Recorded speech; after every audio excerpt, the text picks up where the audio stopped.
Al-Aqsa मस्जिद, 3 धर्मों की जब हम बात कर रहे थे, बगल में आपको डोम ऑफ रॉक नजर आएगा, ये अल-अक्सा मस्जिद के परिसर में ही है। और उसके ठीक बगल में आप वेलिंग वॉल भी देख रहे हैं, यानी वेस्टर्न वॉल। ये 3 धर्मों का आस्था का केंद्र इस छोटे से 35 एकड़ के इलाके में है और इसी इलाके को लेकर जो द्वंद्व है वो छिड़ा रहता है। आपको एक्सक्लूसिव तस्वीरें रिपब्लिक मीडिया नेटवर्क पर दिखा रहे हैं। बिल्कुल करीब हम पहुंचे हुए हैं आपको बताने के लिए कि आखिर यरूशलेम का इतना महत्व कैसे है और क्यों इसको लेकर एक खींचतान सी मची रहती है। लेकिन चलिए अब ईरान की बात कर लेते हैं। ईरान की जो घेराबंदी है उसको लेकर क्या अब तबाही का ट्रिगर दबने वाला है? क्यों हम फैक्ट्स आपके सामने रख देते हैं, क्योंकि ईरान के बेहद करीब अमेरिकी युद्धपोत पहुंच चुके हैं, जंगी जहाज पहुंच चुके हैं। ईरान से देखिए 300 किलोमीटर की दूरी पर वॉरशिप तैनात है। आपको पता है यूएसएस फ्लोरिडा भी मेडिटेरेनियन सी में है, यूएसएस जेराल्ड आर फोर्ड भी है, इसके अलावा यूएसएस आइजनहावर भी है। ये लाल सागर में यूएसएस आइजनहावर में है, वहीं लाल सागर में परमाणु पनडुब्बी यूएसएस फ्लोरिडा का जो हम जिक्र कर रहे थे ये वो है। साइप्रस में यूएसएस जेराल्ड आर फोर्ड तैनात किया गया है और तुर्की में महाविनाशक B-1B लांसर की तैनाती, यानी अमेरिका ईरान को भी चेतावनी दे रहा है और बता रहा है कि इजराइल के साथ वो खड़ा है हर मौके पर। और ये जो युद्धपोत हैं ये सीधे सीधे बताने के लिए काफ़ी है कि अमेरिका का क्या एक तरह से लक्ष्य है या उसकी मंशा क्या है। चलिए अब आपको बता देते हैं कि तेहरान, ऐसे में तेहरान यानी ईरान में न्यूक्लियर तैयारी चल रही है। क्या भारी तबाही होने वाली है? क्यों हम ऐसा कह रहे हैं आपको बता देते हैं। ईरान का जो यूरेनियम भंडार है वो 128 किलोग्राम है।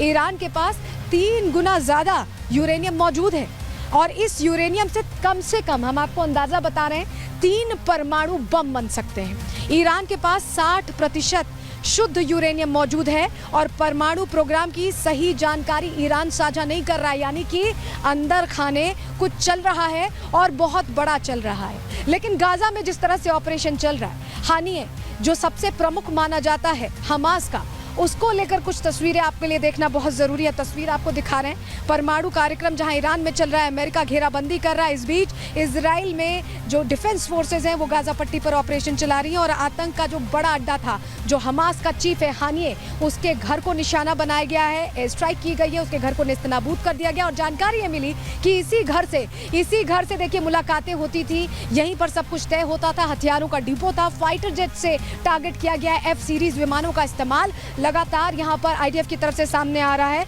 लेकिन अब जब आशियाना तबाह हो गया है हानिए का, तो क्या अब अगला निशाना हानिए ही होने वाला है, हमास चीफ होने वाला है? क्यों हम ऐसा कह रहे हैं वो जानकारी अब जल्दी से आपको बता देते हैं। देखिए आतंकी हानिए के घर का इस्तेमाल कर रहे थे, जिसके इनपुट्स मिले थे आईडीएफ को, जिसके बाद ही ये कार्रवाई बड़े पैमाने पर की गई। इजराइल पर हमले की साजिश जो थी हानिए के घर में, जिसे नेस्तनाबूद कर दिया गया है, इसी घर में रची गई थी। इजराइल में जो वो जिस तरह से एक्शन हो रहा है आईडीएफ फोर्सेस का, वो भी बता रहा है। घर से आतंकवादी गति चलाने की भी जानकारी मिली थी, जिसके बाद F सीरीज के विमानों का इस्तेमाल करके उन्हें नेस्तनाबूद कर दिया गया। लेकिन इजराइल अब संदेश दे रहा है और कड़ी चेतावनी आप इसे समझ लीजिए, क्योंकि आतंकियों के साथ अब आकाओं का भी नंबर आएगा। हमास के कमांडर्स को ध्वस्त किया गया है, उनके घरों को ध्वस्त किया गया है, अब चीफ की बारी है। इजराइल ये कह रहा है हमास के बड़े नेता भी बच नहीं पाएंगे अब ऐसे में, और आतंक के जो बड़े अड्डे हैं उनको नेस्तनाबूद कर दिया जाएगा। इजराइल साफ कर देगा उन्हें, हमास की पूरी लीडरशिप मिटाई जाएगी, हमास का खात्मा किया जाएगा। ये बार बार इजराइल यहाँ पर बार बार कह रहा है और समझा रहा है। लेकिन इसके अलावा जो दूसरी जगह हैं जहां पर इजराइल की स्ट्राइक जारी है, वो तस्वीर भी आपके लिए देखना बहुत ज़रूरी हो जाता है, क्योंकि चुन चुनकर आतंकियों का खात्मा किया जा रहा है, उन्हें तबाह किया जा रहा है, आतंकियों को मिट्टी में मिलाने का काम चल रहा है। आपको तस्वीरें दिखा रहे, देखिए संसद पर स्ट्राइक की, जहाँ हमास की पार्लियामेंट थी उसे साफ किया गया और वहीं स्मोक बम से हमला किया गया। इसका इस्तेमाल अल-फर्रा शहर की भी हम आपको तस्वीरें दिखा रहे हैं, जहाँ आतंकियों से मुठभेड़ हुई है। और गाजा पट्टी में भी ताबड़तोड़ ग्राउंड ऑपरेशन चल रहा है,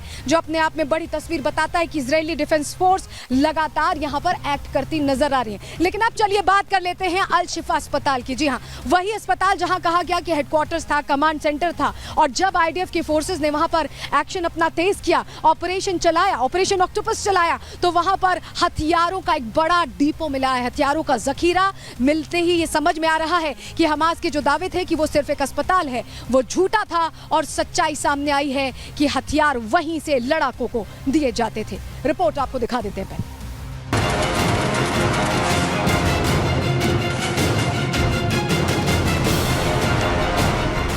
ये गाजा पट्टी का सबसे बड़ा अस्पताल अल शिफा है। ये वही अल शिफा अस्पताल है जिसे हमास आतंकियों ने अपना कमांड सेंटर बना रखा था। ये वही अल शिफा अस्पताल है जहां मरीजों को ढाल बनाया गया था। ये वही अल शिफा अस्पताल है जहां की MRI मशीनों का इस्तेमाल बारूद और हथियार छिपाने में किया जा रहा था। जिस अल शिफा अस्पताल में मरीजों के इलाज का दावा किया जा रहा था, वहां से बंदूक, गोलियां और ग्रेनेड जैसे खतरनाक हथियार बरामद किए गए। इजरायली सेना के जवान जब इस अस्पताल में दाखिल हुए तो उनके भी होश उड़ गए।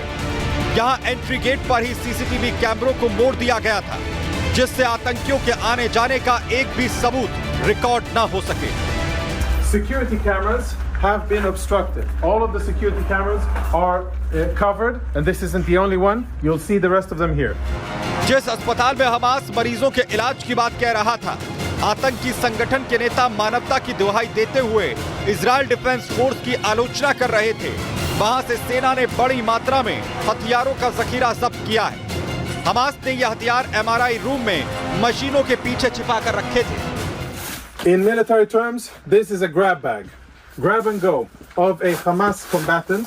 And if you zoom in and we get some light over here, what you will be able to see is military equipment. There is an AK-47. There are cartridges, ammo. There are grenades in here. Of course, uniform, and all of this was hidden very conveniently, secretly behind the MRI machine. IDF का ये video Hamas के तमाम दावों की पोल खोल रहा है।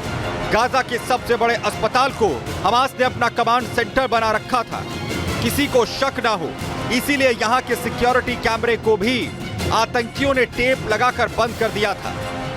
As we walk through the main corridor here, we try to uncover the cameras, but all of the cameras have been obstructed. You can see there's black tape covering it. And when our troops open this closet here, which is in the main part of the clinic, this is what they found. These weapons have absolutely no business being inside a hospital. The only reason they're here is because Hamas put them here, because they use this place. IDF ने आतंकियों के hide out का भी खुलासा किया है। Hamas के आतंकी अस्पताल के अंदर इसका इस्तेमाल इजरायली हमले से छिपने के लिए करते थे। इसमें बुलेट प्रूफ दरवाजे लगे हैं, जिस पर बम का भी कोई असर नहीं होता। Take a look at this door here. Blast proof door, which is part of the clinic and part of the infrastructure of the hospital. Everything else looks like a hospital, only this part doesn't. MRI room जहां मरीजों का इलाज होना था, वहां आतंकियों ने